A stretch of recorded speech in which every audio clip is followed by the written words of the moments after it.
નવી ગાંધીધામ મહાનગરપાલિકા તાત્કાલિક અસરથી અમલમાં આવતા વર્તમાન પાકની અવેજીમાં હવે સંબંધિત જિલ્લા કલેક્ટર ગાંધીધામ મહાનગરપાલિકાના વહીવટદાર તરીકે ફરજો બજાવશે। નવી ગાંધીધામ મ્યુનિસિપલ કોર્પોરેશનના 4 અધિકારીઓને ચાર્જ સોંપવામાં આવ્યો છે, જેમાં મ્યુનિસિપલ કમિશનર તરીકે MP પંડ્યા, ડેપ્યુટી કમિશનર તરીકે મેહુલ દેસાઈ અને અન્ય ડેપ્યુટી કમિશનર તરીકે નગરપાલિકાના ચીફ ઓફિસર સંજય કુમાર રામાનુજને ચાર્જ આપવામાં આવ્યો છે, જે સર્વેને ગાંધીધામ ચેમ્બર ઓફ કોમર્સ, નગરપાલિકા પરિવાર અને અબતક પરિવાર તરફથી શુભેચ્છાઓ પાઠવવામાં આવી હતી। સરકારશ્રી દ્વારા જ્યારે ગાંધીધામ નગરપાલિકાને મહાનગરપાલિકામાં તબદીલ કરવાનું જાહેરનામું વગેરે ગઈકાલે જ્યારે બહાર પડ્યા છે, ત્યારે જે સમગ્ર ટીમ મૂકવામાં આવેલી છે એમાં municipal commissioner, 2 deputy municipal commissioner અને જે બધા બ્રાન્ચ હેડ જે પહેલાંથી કામ કરે છે અહીંયા, એની સાથે સાથે RNB state, panchayat, town planning એ બધાની આજે એક મિટિંગ બોલાવવામાં આવી છે। મુખ્ય ઉદ્દેશ્ય અત્યારે જે ટ્રાન્ઝિશન ફેઝ છે એમાં કોઈ જગ્યા કોઈ પણ એસેન્શિયલ સર્વિસીસનો ડિસ્રપ્શન ના આવે, જે ટ્રાન્ઝિશન છે એ વ્યવસ્થિત રીતે, સુદૃઢ રીતે થાય, જેથી ભવિષ્યમાં ચાલીને પણ એસેટ ટ્રાન્સફર હોય કે મહેકમ બાબતો હોય એ બાબતે કોઈ પ્રશ્ન ઊભો ના થાય, તો એના ઉપર ખાસ ધ્યાન કેન્દ્રિત કરવામાં આવશે। જે મૂળભૂત સુવિધાઓ છે જેમાં રસ્તા, પાણી, ગટર અને ખાસ સફાઈ, એ વ્યવસ્થા કોઈ જગ્યા ખોરવાય નહીં, સુદૃઢ રહે અને ફેઝડ મેનરમાં જે ખાસ વિસ્તરણ આપણે જોઈએ તો કરવામાં આવ્યું છે વિસ્તારનું, તો ફેઝડ મેનરમાં એક સુવ્યવસ્થિત રીતે બધા વિસ્તારોને એમાં આવરી લેવાય એ રીતનું બેઠક આજે રાખી છે અને એના આયોજનની પણ પહેલી મીટિંગ કરવામાં આવેલી છે।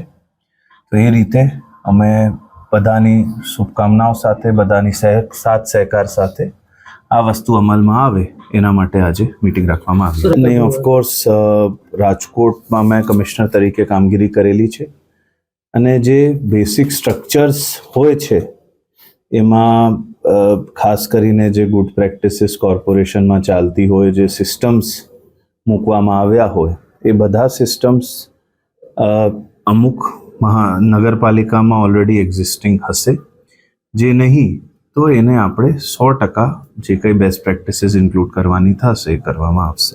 નહીં, ડેફિનેટલી લેન્ડ રેવન્યુ હોય કે જેમ મેં વાત કરી સાફ સફાઈ હોય, registrar of birth and death તરીકે કામ કરવાની બાબત હોય કે શોપ્સ એન્ડ એસ્ટેબ્લિશમેન્ટ એક્ટ તરીકે વાત કરવાની બાબત હોય, એ મૂળભૂત સુવિધાઓનો ભાગ છે જે ઓલરેડી સિસ્ટમ ચાલે છે। એને સુદૃઢ બનાવવા હોય અથવા કોઈ જગ્યા કોઈ વસ્તુ ખૂટતી હોય તો એને પુરવાર કરવાની હોય, એ બધી વસ્તુઓમાં કામ કરવામાં આવશે।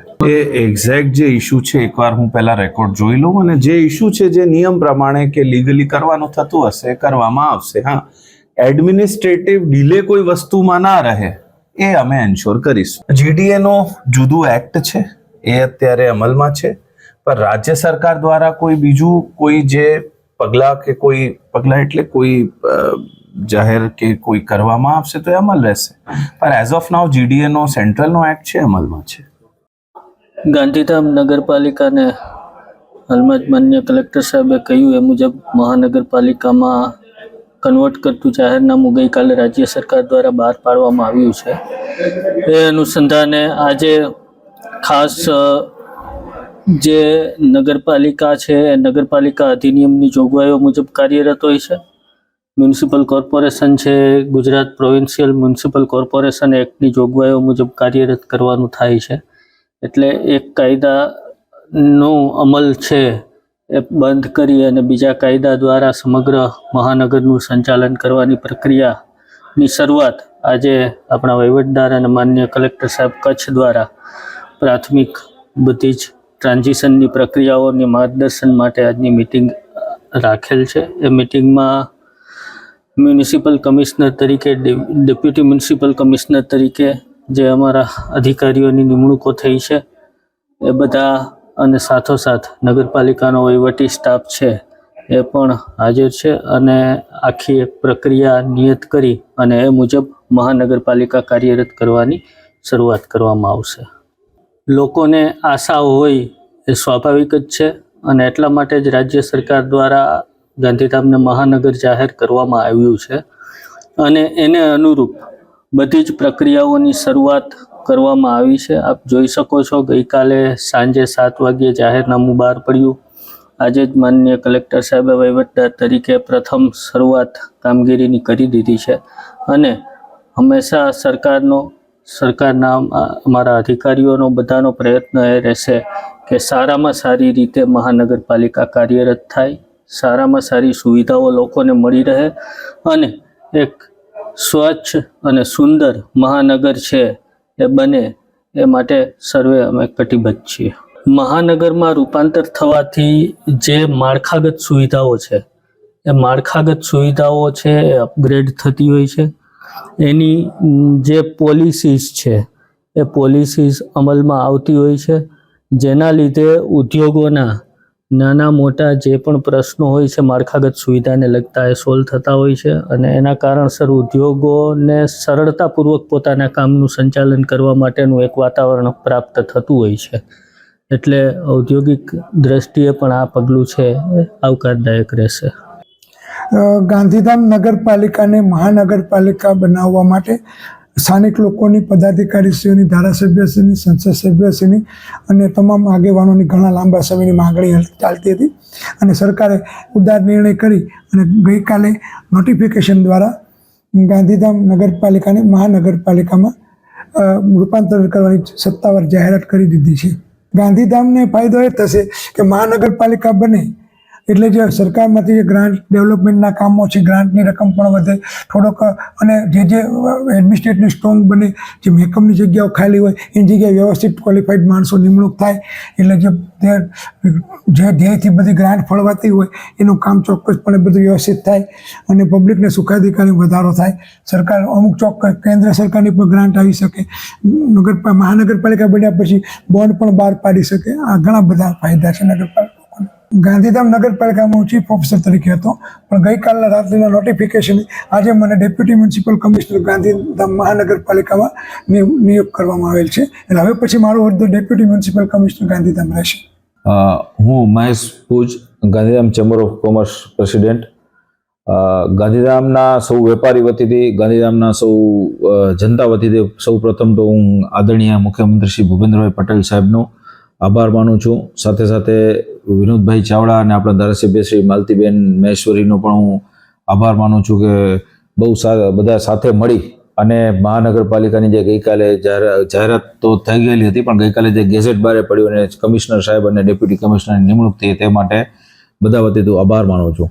પણ ખાસ અમારે આ તબક્કે એક એમને વિનંતી પણ કરવી છે કે જે રીતનું કચ્છનું ડેવલપમેન્ટ થઈ રહ્યું છે, આજે અમદાવાદ અને સુરત પછીનું સૌથી ફાસ્ટ ડેવલપમેન્ટ થતું ડિસ્ટ્રિક્ટ કચ્છ છે, જેમાં 3 મેજર પોર્ટ છે અને આવનાર ટાઈમમાં આપણે સૌ જાણીએ છીએ એ રીતે કે ગ્રીન હબ તરીકે મોટા પાયે વિકાસ થઈ રહ્યો છે. ગાંધીધામ એક ગ્રીન હાઇડ્રોજનનું સૌથી મોટું હબ બનવાનું છે આવનાર સમયમાં. જમીનની પણ ફાળવણી થઈ ગઈ છે, પ્લાન્ટના અમુક કામ રિસર્વે પણ ચાલુ છે આખો. તો આ ટાઈમે હજી જે પોપ્યુલેશન છે એના કરતાં એવું અમે વિચારીએ, અમારી ધારણા છે કે લગભગ નેક્સ્ટ 1 કે 2 વર્ષમાં 1 થી 1.5 લાખ પોપ્યુલેશન હજી બીજી ગાંધીધામમાં આવશે. તો મારું કહેવાનું એ છે સરકારશ્રીને વિનંતી સાથે કે જે રીતનું ગાંધીધામનું ડેવલપમેન્ટ છે, આખું નવેસરથી જ ગાંધીધામમાં પણ ઘણી બધી ગટરની સમસ્યા અને એ બધી હતી, જેના કારણે ગટર ફરીથી લાઈન નાખવાનું, એમાં રોડનું, લાઇટનું તમામ કાર્યો છે. તો નવા જે વિસ્તારો જોડ્યા છે અત્યારે, જે નવા આજુબાજુના ગામો, એ પણ એક ગાંધીધામ મહાનગરપાલિકાનો એક ભાગ જ છે અને ગાંધીધામનો જ ભાગ કહેવાય. એનું પણ સારી રીતે ડેવલપમેન્ટ થાય, ઝડપી થાય. એના માટે જે ગ્રાન્ટ જે ફાળવવાની આવે એમાં ગાંધીધામને થોડું વધુ જરૂરિયાત એટલા માટે રહેશે કે આજુબાજુના ગામોમાં પણ આ બધી સુવિધાઓ આપવી પડે, કારણ કે એ પણ એક શહેરનો જ ભાગ થશે અને ગાંધીધામમાં પણ એક નવેસરથી તમામ કામો કાર્યો કરવાની જરૂર છે. તો અમારી ચેમ્બર તરફથી, ગાંધીધામના વેપારી તરફથી, ગાંધીધામના શહેરીજનો તરફથી એ જ વિનંતી રહેશે કે શક્ય એટલી ઝડપી ગ્રાન્ટની ફાળવણી થાય, વધુ ગ્રાન્ટની ફાળવણી થાય તો ગાંધીધામ જે રીતે અત્યારે વિકાસની ગતિ ઉપર જઈ રહ્યું છે, કચ્છ જે રીતે વિકાસની ગતિ ઉપર જઈ રહ્યું છે, તેમાં સૌથી વધુ એક આર્થિક પાટનગર તરીકે અત્યારે ગાંધીધામ છે. તેમાં હજી આવનાર ટાઈમમાં 1 થી 1.5 લાખની વસ્તીનો મિનિમમ વધારો આવશે, કારણ કે ડીપી વર્લ્ડ જે કામ કરી રહ્યું છે તે રિપોર્ટનું એમાં અને લગભગ ગ્રીન હાઇડ્રોજનમાં, આ બંનેમાં અમે વિચારી છીએ કે 40 થી 50 હજાર નવી રોજગારી ક્રિએટ થશે, એને લગતા ઇન્ડસ્ટ્રીઝ આવશે તો એમાં 50 હજારની વધશે. તો આવનાર ટાઈમમાં અહીંયા બધી શહેરોની સુખાકારી માટે અને લોકોની સુખાકારી માટે વધુમાં વધુ સારી ગ્રાન્ટ મળે અને ઝડપી કામ થાય એવી અમારી સરકારશ્રીને વિનંતી છે. અને આ તમામ કાર્યમાં ગાંધીધામ ચેમ્બર ઓફ કોમર્સ હંમેશા સાથે રહ્યું છે અને ગાંધીધામ ચેમ્બર ઓફ કોમર્સ મહાનગરપાલિકા બને એમાં છેલ્લા લગભગ મારા પહેલાના પ્રમુખ હોય પણ લગભગ 8 થી 10 વર્ષથી સતત રજૂઆત થયેલી હતી. એમાં છેલ્લા 3 વર્ષથી મારા પહેલા શ્રી તેજાભાઈ કાનગડે પણ 2 વર્ષ ખૂબ મહેનત કરેલી હતી અને મેં પણ આવીને આ બાબતમાં સૌથી પહેલો મુદ્દો કામ ઉપર આ લીધેલો હતો અને એમાં સફળતા મળી છે. એટલે સર્વે આ તબક્કે હું સર્વે મીડિયાનો પણ હું આભાર માનીશ કે અમારા પ્રશ્નો વારંવાર એમને ઉચ્ચ સ્તર સુધી પહોંચ્યા અમારા અને અમને આમાં સફળતા મળી. અને આ જે નિર્ણય આવ્યો છે એનો ફરીથી હું ગુજરાત સરકારનો આભાર માનું છું અને શક્ય એટલું ઝડપી ડેવલપમેન્ટ શરૂ થાય અને તમામ વિસ્તારનું સારી રીતે ડેવલપમેન્ટ થાય એવી અમે પ્રાર્થના કરીએ છીએ. અને આ કંઈ પણ જરૂરિયાત હશે તો ગાંધીધામ ચેમ્બર હંમેશા સાથે રહી છે, સાથે રહેશે અને આગળ પણ ગાંધીધામના ડેવલપમેન્ટ માટે જે કંઈ કાર્ય કરવું પડશે એના માટે તમામ વેપારીઓ તૈયાર છે. એની હું ચેમ્બર ઓફ કોમર્સ તરફથી હું ખાતરી આપું છું. આના કારણે ઉદ્યોગોને એ ફાયદો થઈ શકે કે અત્યારે જે મેજર ઉદ્યોગો આવે છે, મોટા ઉદ્યોગો આવે છે, જે મેં ચેમ્બરમાં બેસીએ છીએ અને એક ફેસ પણ કરી રહ્યા છીએ, તે સારા ટેકનિકલ સ્ટાફની જે આપણે રિક્વાયરમેન્ટ હોય છે એ ટેકનિકલ સ્ટાફ અહીંયા અમુક સુવિધા હોવાના કારણે અહીંયા રહેવા માટે તૈયાર નથી હોતા, અથવા તો અમદાવાદ, સુરત એ મોટી સિટીમાં અથવા તો ત્યાં આપણને ટેકનિકલ સ્ટાફ સારો મળશે. અહીંયા મહાનગરપાલિકા મળવાથી રહેવાનું એક સ્ટાન્ડર્ડ પણ સુધરશે અને તમામ ફેસિલિટીઓ આવનાર ટાઈમમાં મળશે. ને એક મહાનગર હોવાથી કોઈ પણને આવવું હોય તો એવી એક ઇમ્પ્રેશન જાય છે કે આ મોટું સિટી છે ને ત્યાં આપણે રહેણાંક માટે પણ સારું રહેશે. તો ઉદ્યોગોને પણ એના માટે એક સારું લોકાલિટી મળી શકશે, એક સારી સોસાયટી ડેવલપ થઈ શકશે.